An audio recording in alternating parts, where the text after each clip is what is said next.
Good morning students. इस वाले video में हम ये वाला क्वेश्चन करने वाले हैं। तो सबसे पहले आप वीडियो को पॉज करके इस क्वेश्चन को अच्छे से ट्राई कीजिए और अपना आंसर कमेंट कीजिए। आओ तो हम स्टार्ट करते हैं। तो क्वेश्चन में हमसे बोला है, if limit extending to infinity root of x square minus x plus one minus A x minus B equals to zero, then for K greater than equal to two, K belongs to natural number, हमें find करना है limit N tending to infinity sec raise to the power 2n के factorial pi B की value.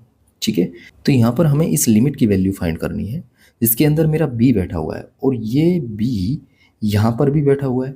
And दूसरी चीज़ जो option given है वो a और b की फॉर्म में गिवन है और ये a यहाँ पर बैठा हुआ है। तो बेसिकली हमें पहले इस लिमिट की वैल्यू फाइंड करनी पड़ेगी। तो मैं इसे लिख लेता हूँ। ये है मेरा limit x tending to infinity root of x square minus x plus one minus A x minus b. ठीक है, इसकी वैल्यू हमें गिवन है 0। तो यहाँ पर सबसे पहली चीज़, जब भी हमें x टेंडिंग टू इन्फिनिटी दिखे तो हम x को लेट कर लेते हैं 1/y, और अगर x इन्फिनिटी तक जा रहा है तो y मेरा किधर जाएगा, 0 पे चला जाएगा। ठीक है, तो ये लिमिट चेंज होकर आ जाएगी limit y tending to 0 root of, यहाँ पर x की जगह हम 1/y पुट करेंगे तो 1/y square minus 1/y plus one and minus a/y minus b। ठीक है, अब मैं y एलसीएम ले लेता हूँ तो ये लिमिट हमारी जो है वो चेंज होकर आ जाएगी limit y tending to 0 root of 1 plus y square upon y and minus a minus b y upon y आएगा। तो मैं एलसीएम के साथ पूरे के नीचे y लिख लेता हूँ। ठीक है, अब यहाँ पर मैं 0 पुट करता हूँ तो ये अपना बनेगा 1 माइनस a अपॉन 0। ठीक है, अब इसकी जो लिमिट की वैल्यू है वो हमें एक फाइनाइट वैल्यू गिवन है 0, तो इस फॉर्म को हमें 0/0 करना पड़ेगा। तो ये जो 1 माइनस ए है इसकी वैल्यू मेरी क्या हो जाएगी, 0 हो जाएगी। तो यहाँ से मेरा a का वैल्यू आ जाएगा 1।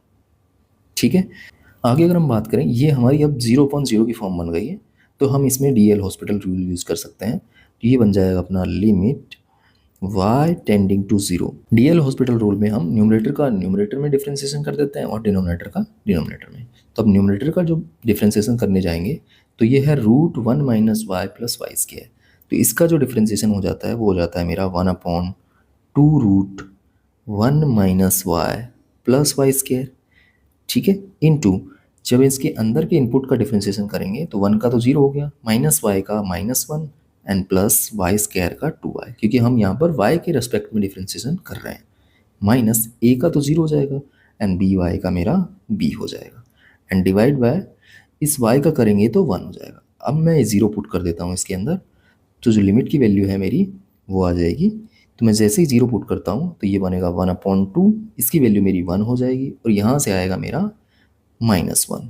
ठीक है, तो माइनस यहाँ लगा देता हूँ एंड माइनस बी, और लिमिट की जो वैल्यू गिवन है हमें इस पूरे की वो 0 गिवन है तो 0 आ जाएगा। तो यहाँ से हम कह सकते हैं बी की वैल्यू मेरी कितनी आ जाएगी, -½ ठीक है, आगे हमें इस लिमिट को सॉल्व करना है तो मैं यहाँ पर बी पुट कर दूंगा। उसके लिए मुझे पहले के फैक्टोरियल पे बात करनी पड़ेगी। तो के फैक्टोरियल की जो वैल्यू है मेरी वो हमेशा इवन रहेगा। क्यों, क्योंकि k की वैल्यू मेरी ग्रेटर देन इक्वल टू 2 है। जैसे ही मैं 2 पुट करता हूँ यहाँ पे k की वैल्यू तो ये 2 फैक्टोरियल बन जाएगा, तो 2 फैक्टोरियल की वैल्यू तो 2 हो जाएगी। 3 पुट करता हूँ तो 3 फैक्टोरियल दैट इज 6, तो वो भी इवन रहेगा। तो इस तरह से ये इवन ही बनेगा हमेशा। तो इसे मैं लेट कर लेता हूँ 2m। ठीक है, जब हम इसको मल्टीप्लाई करेंगे पाई बी के साथ तो ये क्या बनेगा, k फैक्टोरियल पाई बी की जो वैल्यू है वो मेरी बन जाएगी 2m into pi into b की वैल्यू मेरी है -½ तो ये 2 से मेरा 2 कैंसिल, तो ये बन जाएगा मेरा -k m पाई। ठीक है, आगे हम सब पहले ये कर लेते हैं, इसको लिख लेते हैं sec square k factorial pi b and whole raise to the power n लिख लेंगे। ठीक है, तो पहले मैं सेक स्क्वायर के फैक्टोरियल पाई बी की वैल्यू फाइंड कर लेता हूँ। उससे पहले मैं सेक के फैक्टोरियल पाई बी की वैल्यू फाइंड करता हूँ।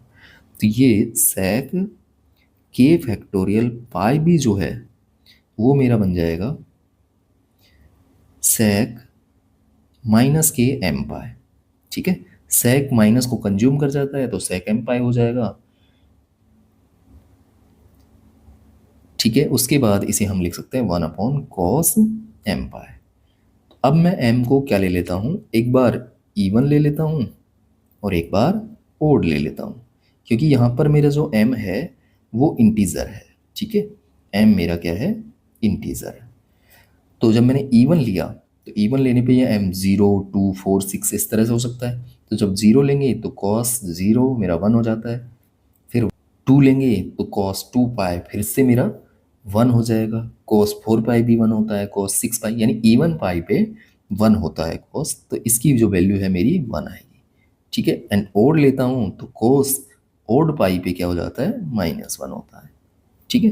तो बेसिकली हम यहाँ से कह सकते हैं कि इसकी वैल्यू मेरी +-1 आएगी। जैसे ही मैंने स्क्वायर लगाया है इसके ऊपर, sec स्क्वायर के फैक्टोरियल पाई बी की वैल्यू जैसे फाइंड करूँगा तो ये मेरा 1 हो जाएगा। अब हमें इस लिमिट की वैल्यू फाइंड करनी है, limit n tending to infinity sec raise to the power 2n के फैक्टोरियल पाई बी की वैल्यू, ठीक है। तो यहाँ पर sec स्क्वायर के फैक्टोरियल पाई बी की वैल्यू मेरी 1 हो गई है, तो ये बन जाएगा limit n tending to infinity sec square के फैक्टोरियल पाई बी की वैल्यू 1 है, तो 1 raise to the power n।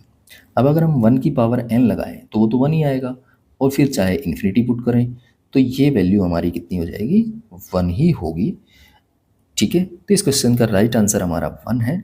अगर आपको वीडियो अच्छा लगा हो तो please like share and subscribe my channel. Thank you for watching this video.